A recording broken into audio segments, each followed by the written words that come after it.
Thank you. That's great. That's great information. All right. Next question here we've got. So yeah, what are my options when I want to retire? How the heck do I know? You mentioned this a little earlier, but how do I know if I have enough? That's always the $1,000,000 question, right? How am I going to make sure? It's a funny question to me because most people, when I do a workshop, I'll ask them, I'll say, how many of you learned how to invest? Like a lot of us were taught how to save. Our parents said, save your money. But how many of us were taught to invest? And I'll be honest, it's less than 2% is what I'm getting. I'm not telling you statistically that's everybody, but in my small world experience, less than 2% of the population really knows how to invest. Sure. So when you retire, the first thing is, do you have enough?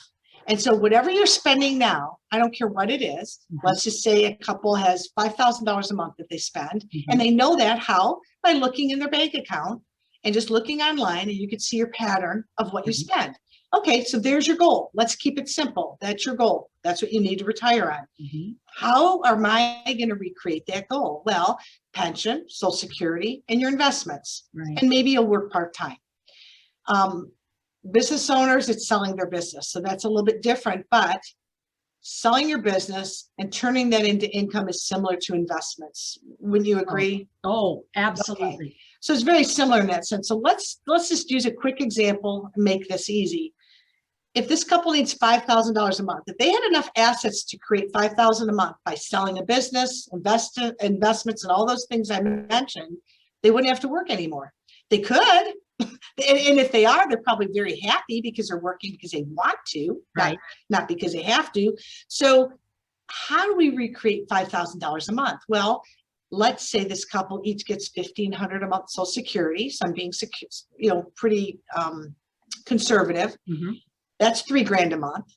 Where are they going to get that other $2,000 a month? Well, if they had $1 million, either from a sale of a business, their 401k and their IRAs or investments, that $1 million at 3.6% withdrawal. So if you have $1 million sitting there and the withdrawals come out every month, that's $36,000 a year. That's $3,000 a month.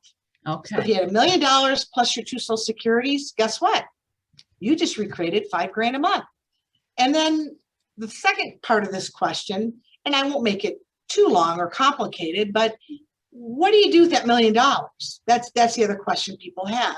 And there's really thousands and thousands of products out there, but there's only 3 basic ones, and this will help you. The first is just put it in investments and have the investment send you a check every month. And if you're at 3.6%, I've had clients retired for 30 years. They're not running out of money. It's fine. And they just keep the withdrawal and they're making more than that. And so the market goes up and down, but in general, over the long run, you're not going to run out of money. The second way is you could buy yourself a pension, which is like an annuity.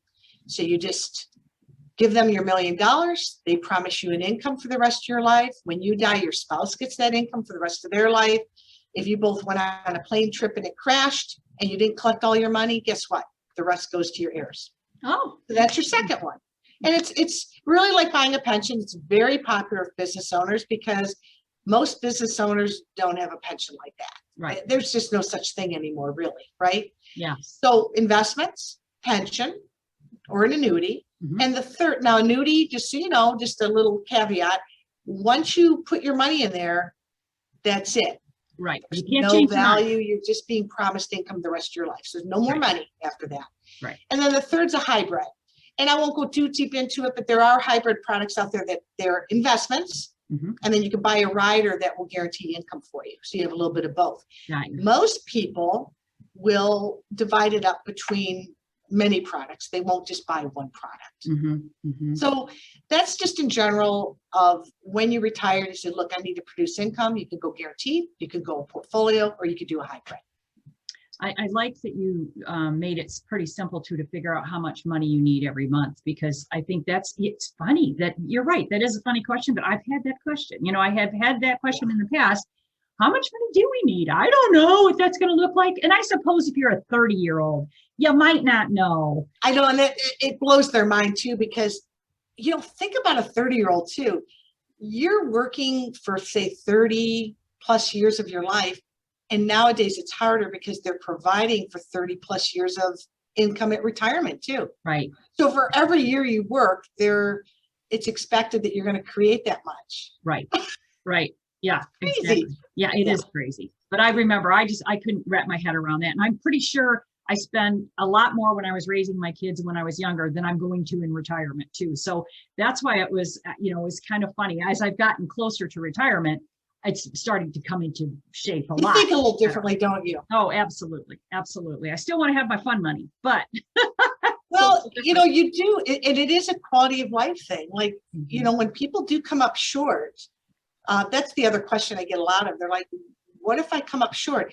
I've actually had clients that sold their bigger home, moved to somewhere smaller because they want to enjoy life. They don't want to just, and everybody chooses.